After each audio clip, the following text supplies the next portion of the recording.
4. Selene insisted that Zael rest for a day before he began the summoning, but the necromancer needed no such respite and, in fact, was more eager than ever to call up the spirit of Riordan Nasardo. Twice now he had been assaulted by mysterious forces, but the more he meditated on that which had sought to slay him by his own hand, the more he felt the second assault separate from the first. There might be a factor that bound them together, but the latter attack had a more mortal feel to it. Could it be this Lord Jin? If so, then he had studied the followers of Rathma closer than most. The necromancer was very much interested in meeting this particular noble. The skies remained dark the next day, an omen to Zael, but one he did not mention to his hostess. He suddenly began his mental preparations, aware that this summoning would surely not be like most. There were wards and other defenses he would need to prepare. Sardak slept most of the day away, but Selene came early to see if there was any way in which she could assist the necromancer. Zael found her quite different from the usual women of her station, and even most of the men.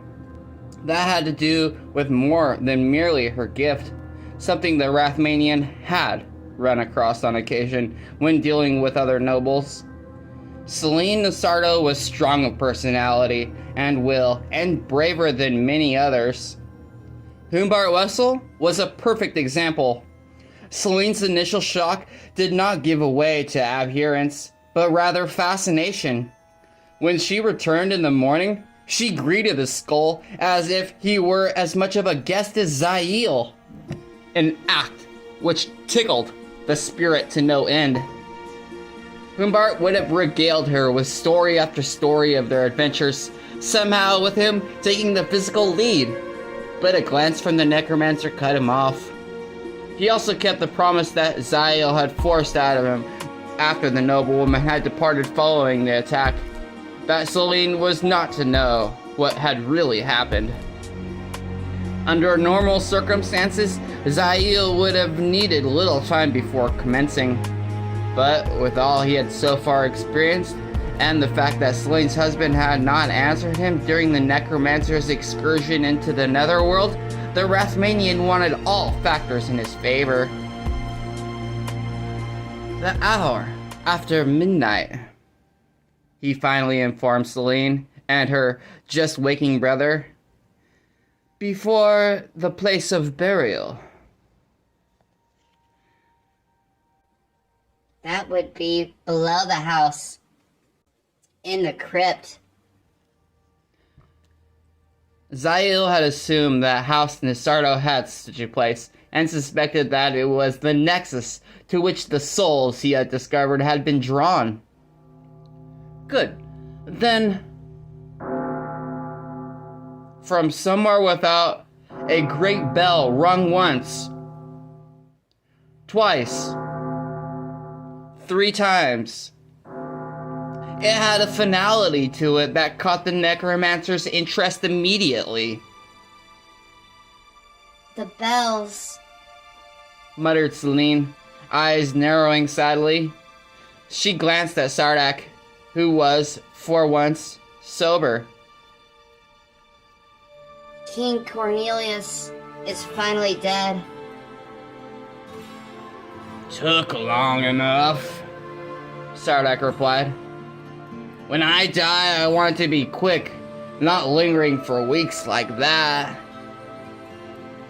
Some fragments of conversation that Zael had heard when departing the ship had brought him to Westmarch came back. He knew that the king of the land had been ill, but not to what extent. A new sense of urgency struck the Rathmanian. This death was too timely for his tastes. Has the king an heir? He asked. 3 sons originally, one dead as a youth. Lady Nasardo pursed her lips. His heir's namesake died from a spider bite while out on the countryside some months back. Now it's to be Justinian, the 4th of that name. Justinian the Wide-Eyed, some of us call him, Sardak added, not looking at all pleased. As naive a boy as any ever lived, and he's no older than I. He had no idea he would be king, Sardak. Everyone expected it to be Cornelius the Younger.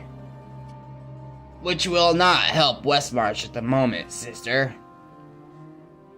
A wise old ruler dead of sickness. A promising hire poisoned by accident. An untried, unready successor. A spider? Zael suddenly muttered.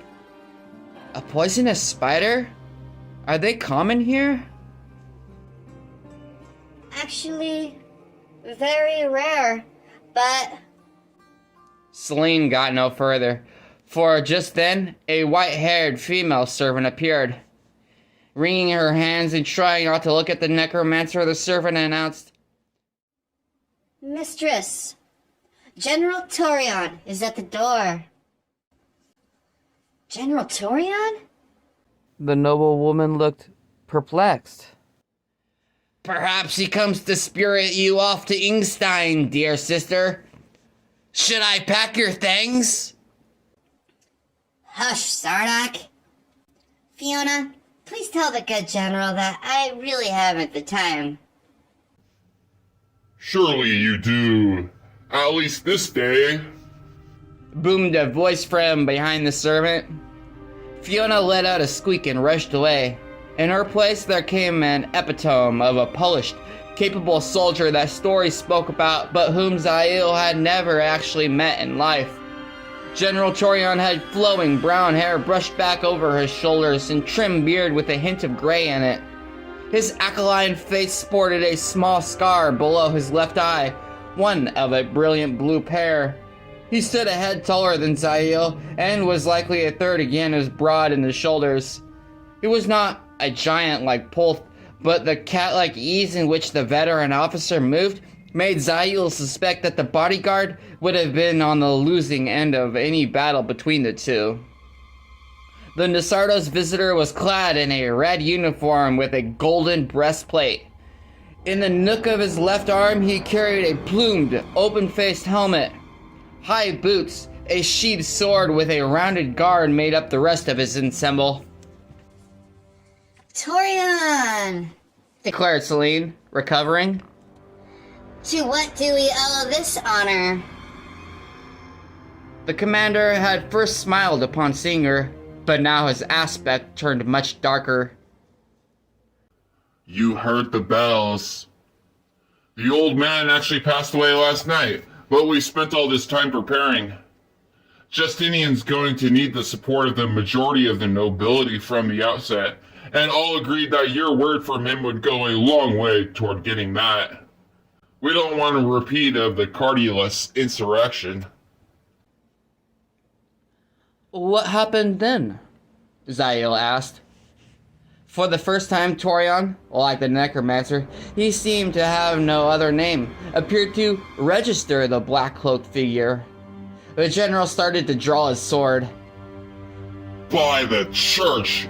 What is this dog doing here?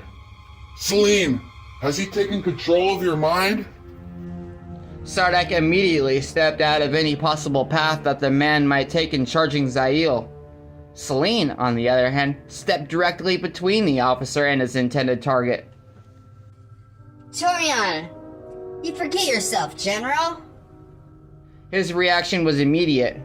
He released the sword and grimaced as if slapped in the face. The Rathmanian had no trouble understanding why. Torion was deeply in love with Celine. Celine, Began the soldier. do you know what this thing is? Do you know what depravities he commits in a graveyard and tombs of... Torion!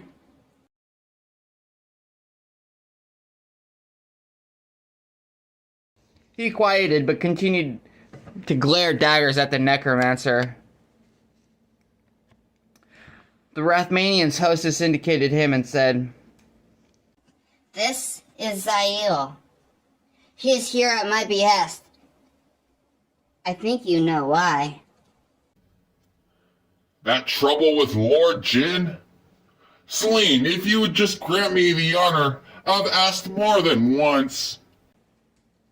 14 times by my count, offered Sardak. For a brief moment, the general's anger focused on the brother instead of Zail.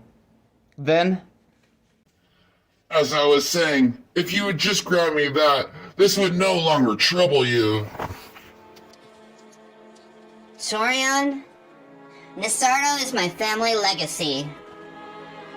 she said no more, clearly having explained her feelings often enough. Eyes again on the necromancer, Torian abruptly snarled.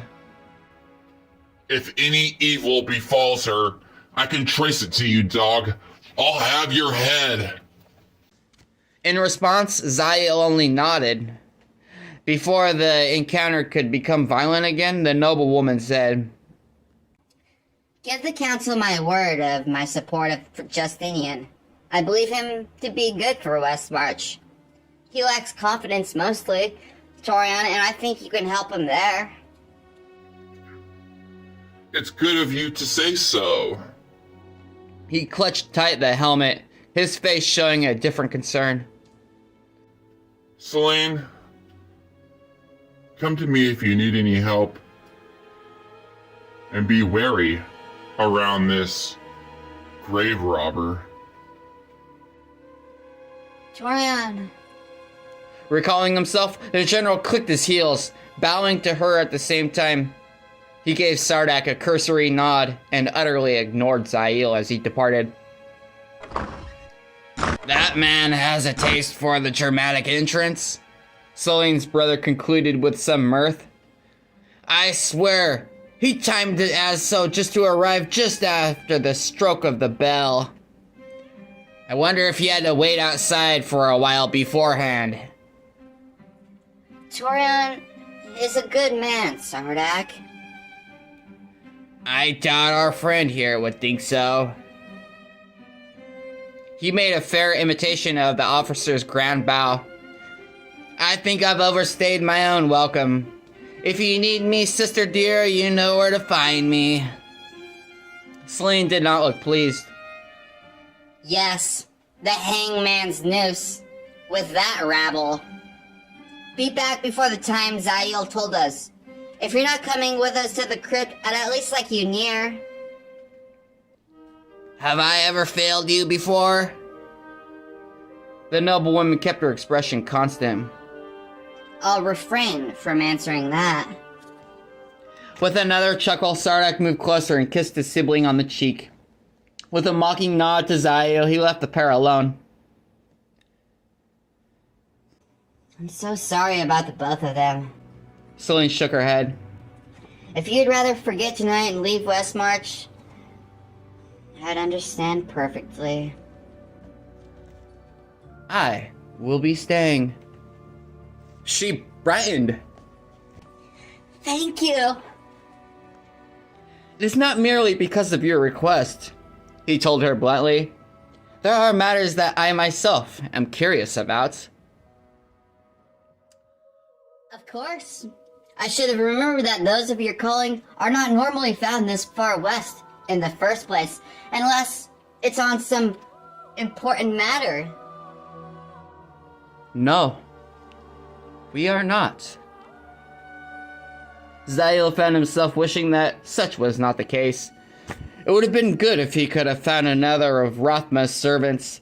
He would have liked to have conferred with someone else fluent in such matters in order to assure himself that he had not missed anything.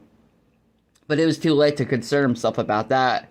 The hour was fast approaching, and he had much more to do.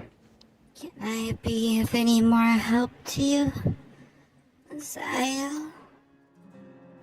There was one way, but he had been loath to ask.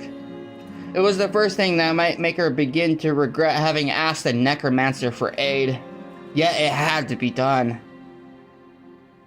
If I may be so bold, I will need some of your blood, my lady. My blood? For just the briefest of moments, her eyes reflected what he had feared. Then Celine pulled herself together.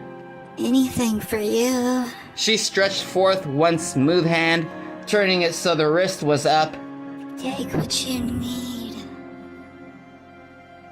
Only a drop or two, the Rothmanian clarified, impressed by her willingness to trust him even in this.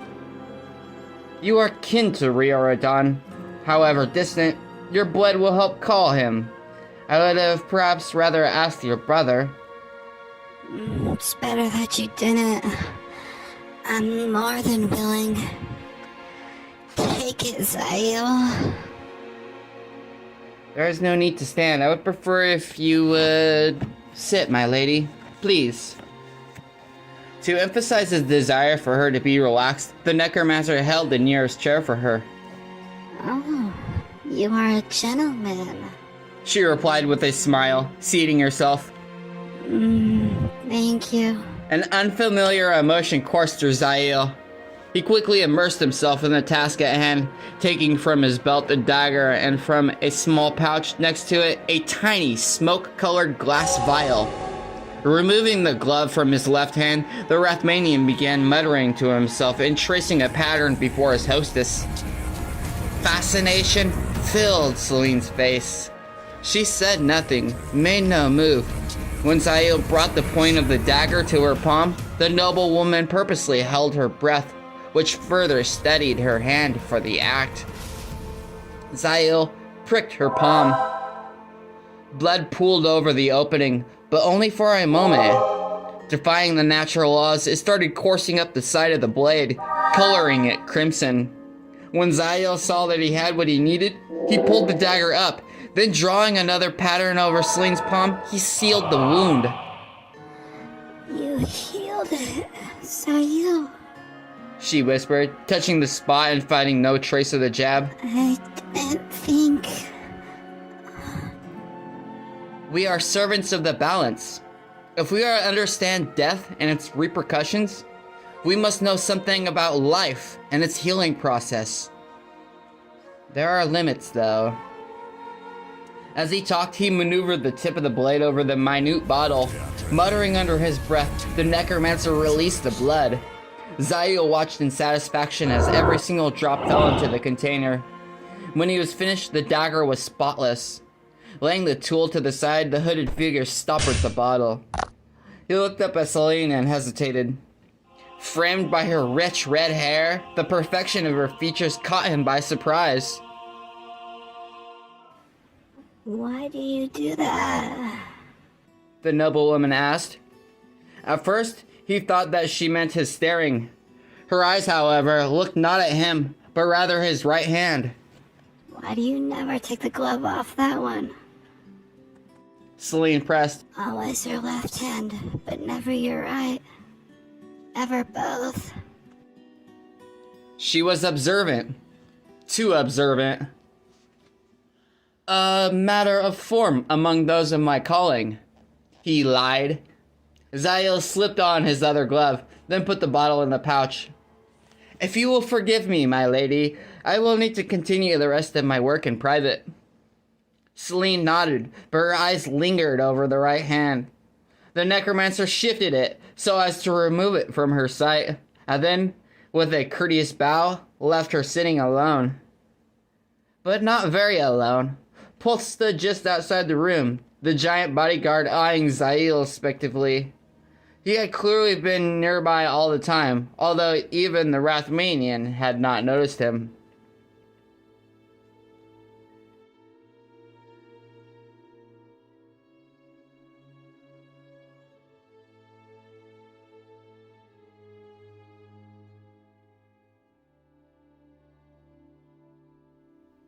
She trusts you, Master Zael. You should know.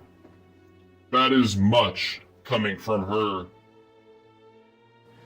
I will endeavor to do what I can, Pulth. But I promise nothing. Except that you'll cause her no harm. Pulth's expression warned the necromancer of the danger he'd risk should he fail in that regard. Zael nodded once, then started past the bodyguard, only to have Polt's thick arm bar the way. One thing more, Rothmanian. It would be good to stay inside. Friends I have who say the Zac room are asking about black-dressed strangers with a look of grave robbers. They speak the words heretic and desecrator, and fire is mentioned in regard to both. The news did not surprise Zael. The church ever found whatever excuse it could to hunt down the Rothmanians. Still, he accepted Polt's warning gratefully. The bodyguard could have easily kept such news to himself, and then, once Zael had done his work, allowed the necromancer to walk into the hands of the Inquisitors. I will remember, Pulf.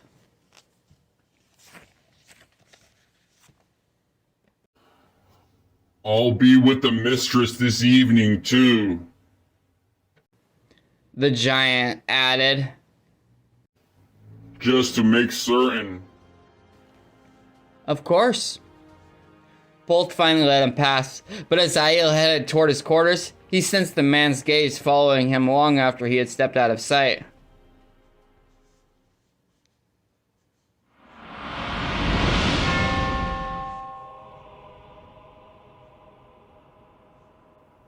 Where have you been? Snapped Aldrich. I've gone nowhere with this thing. Lord Jin angrily waved the moon of the spider about as if it were little more than a trinket he had picked up in the market square. For all the wonder that he sensed within it, it might as well have been a painted rock. Everything he had done had come to naught. Not an iota of power had the noble wrestled from the artifact.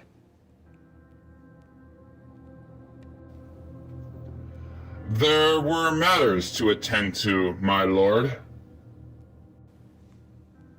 replied Caribitis solemnly.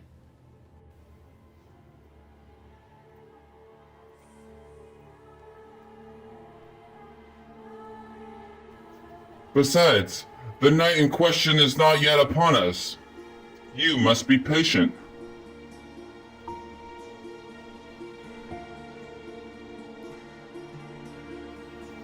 But you promised that even before that I'd be able to draw from the forces contained in this thing. So far I've received nothing. You are unschooled in the arts, Lord Jin, and so seek to take it with the equivalent of a hammer. What can be yours with the simple twist of the key? Spare me your poetic words, sorcerer. Show me!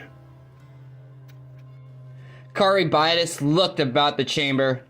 6 men-at-arms stood guard in what had once been the library of the House of Jin. High wooden shelves lining 3 of the walls bespoke a wide collection of tomes and parchments, but the shelves were now empty, even dust-laden. In the course of his obsession, the aristocrat had thrown out any writing that had not aided him, the result of which had been the loss of several rare works on other subjects. Caribitis ever hid his frustration with Aldrich for this heinous act, aware that his overall goals would only be met by giving his host what he wished. For all his imposing appearance, Lord Jin sat dwarfed by the huge oak table filling much of the library. The polished rectangular piece of furniture had 4 legs shaped like those of a dragon, down a taloned paws clutching spheres.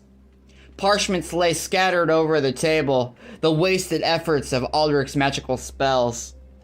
Caribitis had known that his host would fail, but had deigned not to mention that fact. Everything had to work as the Rothmanian planned, else his attempt would reorient, the balance would go awry, and the world would slip further into calamity. But it was now time to show Lord Aldrich Jin a taste of what he sought. Caribitis studied the 6 men standing so attentively. His senses probed deep, analyzing their psyches. Yes, they would do nicely. They contained the necessary ferocity within. It only needed to be called forth.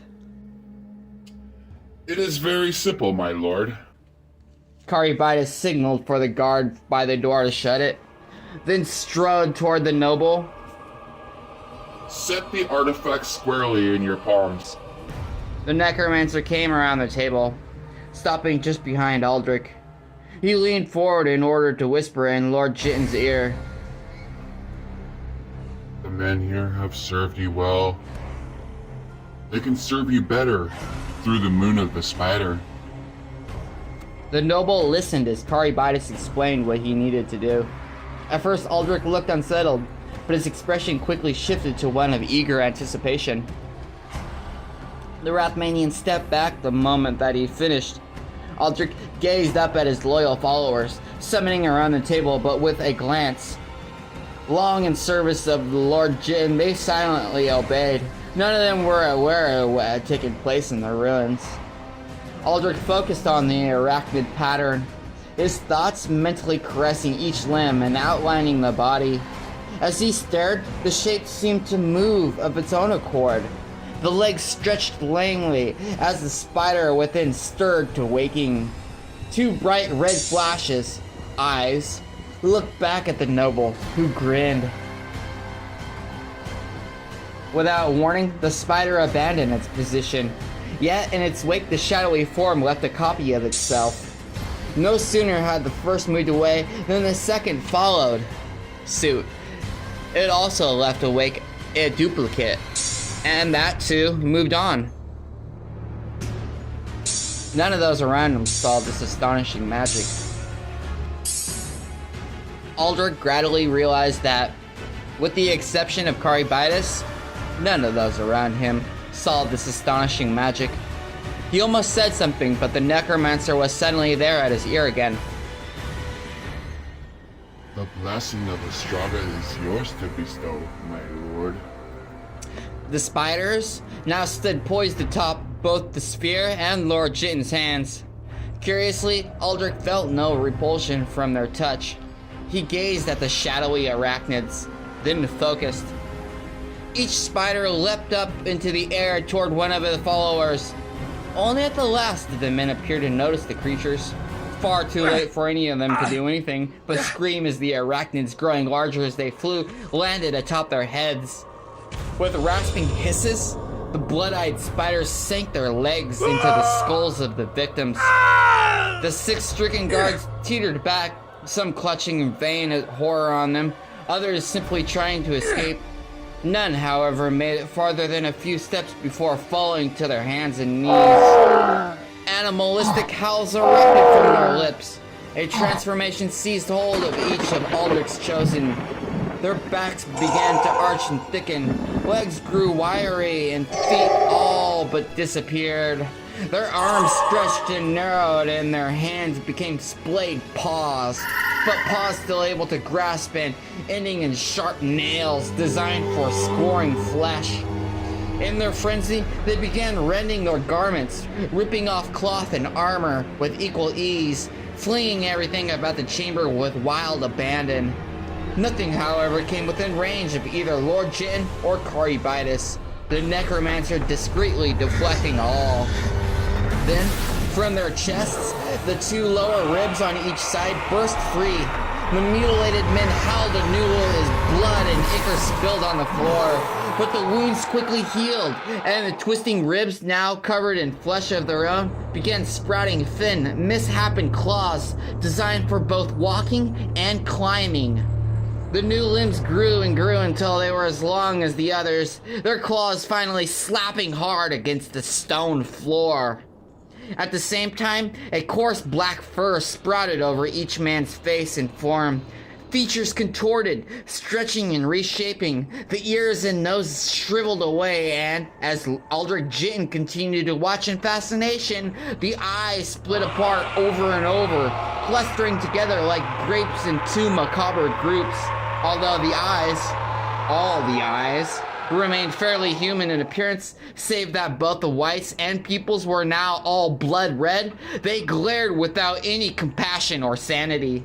As one, the six transformed figures hissed, revealing sharp yellowed fangs dripping with venom. Atop the head of each, a new horror, a spider continued to cling tight. There, Red eyes focused on Aldrich, and the 6 things that had once been men suddenly quieted. As one, they turned to the smiling noble and knelt. There were spiders, huge spiders, but they still remained men of a sort. Spiders, men, and something primal that the noble could not identify. Not that he truly cared. Incredible!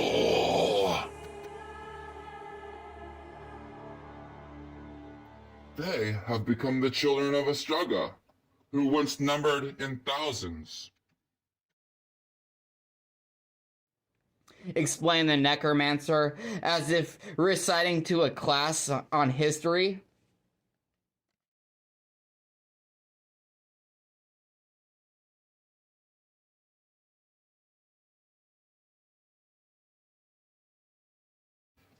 Mortals blessed with his favor, his likeness.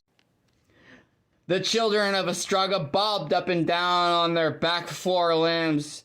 The other 4 appendages constantly opened and closed as if in eagerness to do Aldrich's bidding. Your enemies are doomed, my lord.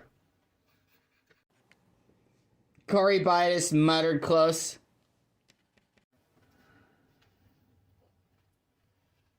The children serve you unquestioningly. The master of the sphere. You should know to wield this much of the moon's power even before the coming of the convergence is a sure sign of your right to the legacy it holds. All that you dream, all that you would claim, would be yours. Mark me. All of it. Agreed Aldrich, eyeing those who had once served him loyally as men, and now would do so as both less and more. And with that in mind, Corybitis continued, there is a task at hand. One of your enemies has made himself known, and he strikes at the heart of your hopes and desires. Aldrich leapt to his feet, mouth curled in fury. What do you mean?